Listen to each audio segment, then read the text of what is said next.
Geschäft sich reinzulassen, Dukkha voll zu verstehen, Reaktivität loszulassen oder Begehren, Verlangen loszulassen, das Erlöschen oder das Ende, das Anhalten von Verlangen klar zu sehen und den Pfad zu üben. Ja. I think I skipped the third one. Oh, right. I said it.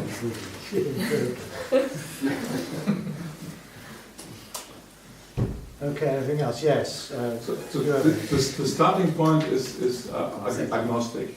It's you know I cannot know it and I don't want to know it and I don't try to know it.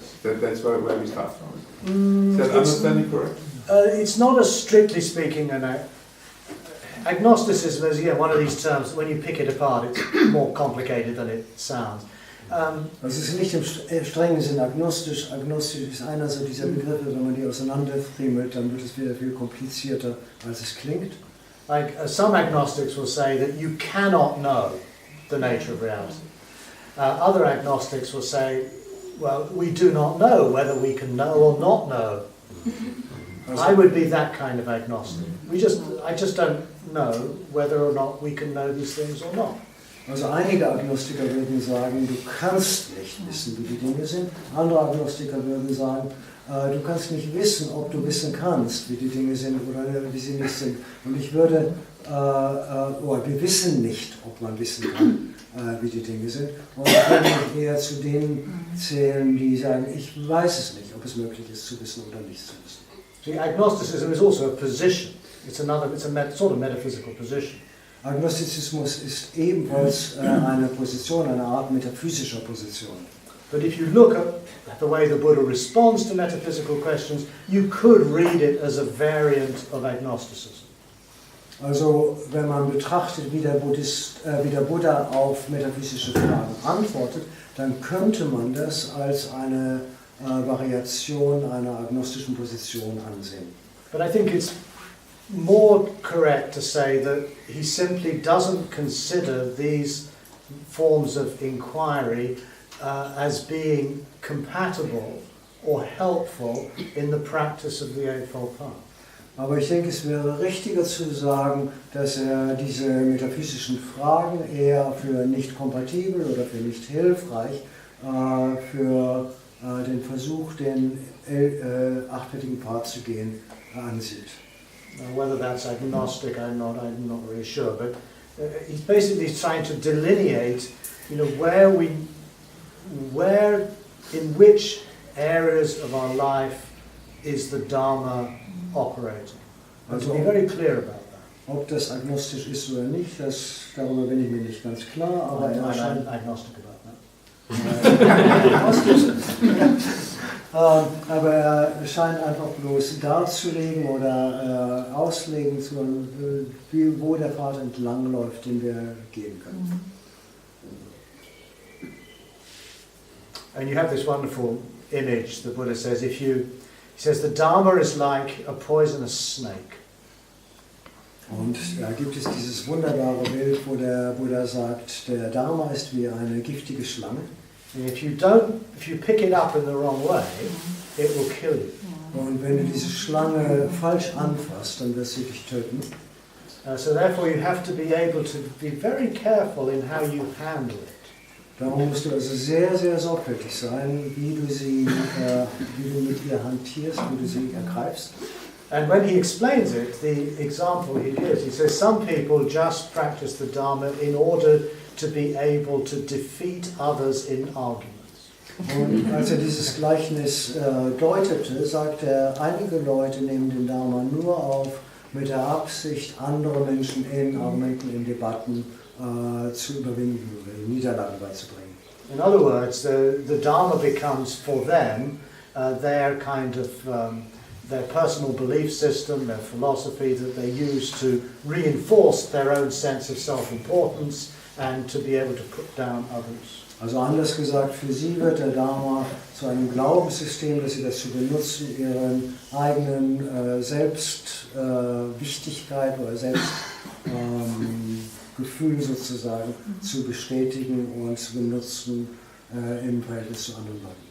And in a completely different context, there's a book by Gianni Vattimo. Have you heard of him? He's the Italian philosopher. Und in einem ganz anderen Kontext gibt es ein Buch von Gianni Vattimo. It's called A Farewell to Truth. Und dieses Buch heißt Auf Wiedersehen zur Wahrheit. Auf Wiedersehen zur Wahrheit.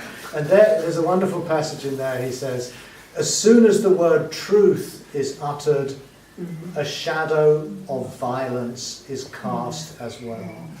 Und er sagt, sobald das Wort Wahrheit geäußert wird, fällt auch gleichzeitig ein Schatten von Gewalttätigkeit. I think that's very true. Und ich denke, das ist sehr gewalttätig. As soon as you make such a claim, you know, I'm right, therefore you're wrong. Denn sobald du eine Behauptung aufstellst, ich habe Recht, dann behauptest du damit auch, du hast Unrecht. And if you read particularly the Atthakavagga, this is part of the Sutta Nipata, the chapter of 8. Und insbesondere wenn du das Atthakavagga, das 8. Buch des Sutta Nipata liest, the primary thrust of this text is to encourage people to let go of holding positions and views. In other words, of having metaphysical certainties. Dann wirst du feststellen, dass die Hauptstoßrichtung dieses Textes der Versuch ist, die Menschen zu ermutigen, anzuregen, ihren Glauben an absolute Wahrheiten loszulassen. So, auf Wiedersehen ist probably not the right translation. Abschied von der Wahrheit. Adieu, adieu. Oh, zu Gott. Ursula. Ja, noch eine Frage. Diese pragmatisch-therapeutische Ethik, bedarf die noch eines buddhistischen Bezugsrahmens? Oder oder ist der Buddhismus das Durchgangsstadium oder ist das die Transformation, die Buddhismus machen sollte, um dort hinzugelangen und trifft sich dann mit den Transformationen, die christliche Menschen genauso machen oder Menschen, die Philosophie, aus der Lebensphilosophie kommen, treffen wir uns an diesem Ort in einer gemeinsamen Sprache? I'm very sympathetic to that. You see, I think maybe it's time to let go of Buddhism and recover the Dharma. Also ich habe viel Sympathie für die Idee und ich denke, vielleicht ist es an der Zeit, Buddhismus loszulassen und den Dharma wieder zu entdecken. And I feel that the Dharma is not weighted with the doctrines and the beliefs of Buddhism. Und ich denke, der Dharma hat nicht das Gewicht oder die Last der Doktrinen, der Lehren des Buddhismus gewissermaßen auf sich und muss die nicht tragen. And I feel that the Dharma has a great deal to offer humanity. And I think it's a pity that it somehow is confined to Buddhists. Und ich denke, dass der Dharma eine große Menge der Menschheit eine große Menge zu bieten hat und es ist sehr schade, dass er darauf beschränkt, dass er auf Buddhisten beschränkt ist. Someone once said years ago, he said, the Dharma is too important to be left to the Buddhists. Jemand sagte vor vielen Jahren, der Dharma ist zu wichtig, als dass man ihn den Buddhisten überlassen sollte. And again, you see, this is one of the things that I find very, very striking about this whole mindfulness movement. We come back to mindfulness again. Und wieder ist es einer der Punkte, die ich also wirklich sehr treffend, sehr spannend finde, hinsichtlich der Achtsamkeitsbewegung, um dahin zurückzukommen. So in other words, mindfulness has quite easily found its way outside of Buddhism. And the Buddhists are going, oh, it's not a good thing. Or they say, oh, that's just secular mindfulness, as though they've thereby safely neutered it. But actually, the practice of mindfulness, even in these therapeutic settings, is, I feel, pretty much exactly the same as what you do when you practice mindfulness as a Buddhist. It's not Buddhist mindfulness, it's something else. Also das war ziemlich lang. Achtsamkeit ist...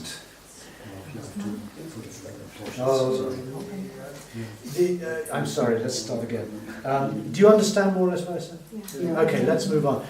So just to get back to your first point, I do feel very strongly, though, that if these Buddhist practices, which are no longer Buddhist, are to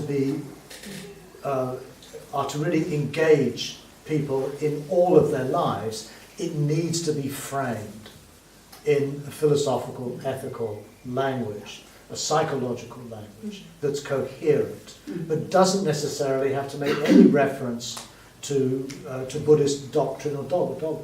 Also zu der ersten Frage zurückzukommen, ich glaube wohl, dass diese ethisch-therapeutische Praktik, wenn sie, um überhaupt angenommen zu werden und Sinn zu machen, in einer philosophisch-psychologischen Weise gewissermaßen gerahmt oder dargeboten werden muss, damit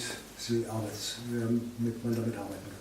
And I think the secular space of our times is one that is a very fertile space for developing a pragmatic therapeutic ethic that doesn't claim the authority of Buddhism or the Buddha, but is basically open to anyone of whatever persuasion or tradition to be able to engage with. Und ich denke, dass der säkulare Raum unserer Zeit ein sehr fruchtbarer Raum ist für eine ethisch-psychologische, pragmatisch-psychologische Ethik, indem sie sozusagen entwickelt werden kann, so dass sie für viele Menschen, egal aus welcher Richtung sie kommen, ansprechend ist und zugänglich ist. Maybe I'm being hopelessly idealistic, but that's kind of where I'm at. Last question. Did you have a question? Okay, you haven't asked one. I have a question to the term dukkha. I think we all think this is an important term. Honestly, I'm not really happy if you say it's c'est la vie. If you try to get from a suffering or Leiden to a better explanation. So for me it was helpful in one talk you talk about that dukkha is already used in a non-spiritual Buddhist way, and it means the center in a wheel, the space you put the X in. And for me it makes sense if I look to the wheel of life, in the center I see greed, hatred and delusion. So is it not also a possible definition of dukkha? This is everything what is caused by greed, hatred and delusion? Do you want to translate that? Ich habe gefragt, wie wir den Begriff Dukkha noch anders übersetzen können.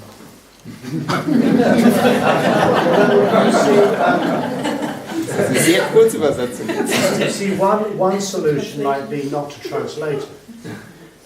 Also eine Lösung könnte sein, den Begriff nicht zu übersetzen, but basically to naturalize it into English or German. sondern ihn gewissermaßen zu naturalisieren ins Englische oder Deutsche hinein. Like nirvana. Wie Nirvana.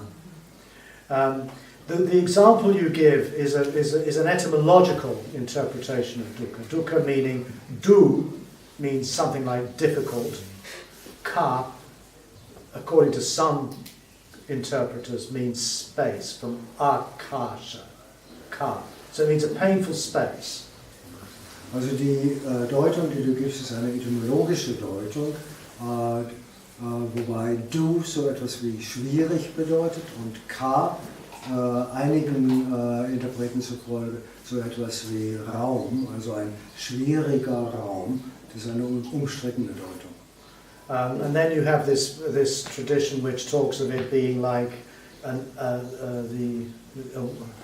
wheel on an axle that's not fitting quite right, and is. It's a beautiful poetic image, but I don't think it takes us terribly far. Und dann gibt es also auch eine Tradition, die es also mit einem Rad in Verbindung bringt, also das Rad, das gewissermaßen etwas rumpelig oder holprig auf der Achse sitzt. Und das ist sicherlich ein sehr schönes Bild, aber ich glaube, das führt uns nicht sehr viel weiter. But what happens a lot in the West in trying to understand dukkha is to go down the track of a psychological definition and think of dukkha as a kind of angst that's generated by attachment and fear and so forth and so on. Aber was im Westen geschieht, ist, wenn man sich mit Dukkha beschäftigt, ist die Tendenz zu einer eher psychologischen Deutung, die also Dukkha mit Angst und assoziiert und diesem Pfad wird. So in other words, greed, hatred, these things generate dukkha, but what dukkha means there is a kind of a spiritual unease or a sense of being out of kilter, out of tune. I've got no problem with that, but I think it's too limited. Also Gier, Hass und Verblendung verursachen Dukkha und Dukkha ist dann eine Art von Unwohlsein, eine Art von gewissermaßen außer Fassung geraten sein. Und ich habe damit kein Problem, aber ich denke, das ist zu begrenzt. We have to keep going back, I think, we have to keep going back to the Buddha's first discourse where he says, birth, sickness, aging, death. Now, that's, I think, if we lose sight of the larger existential dimension of dukkha, I think we lose something rather important.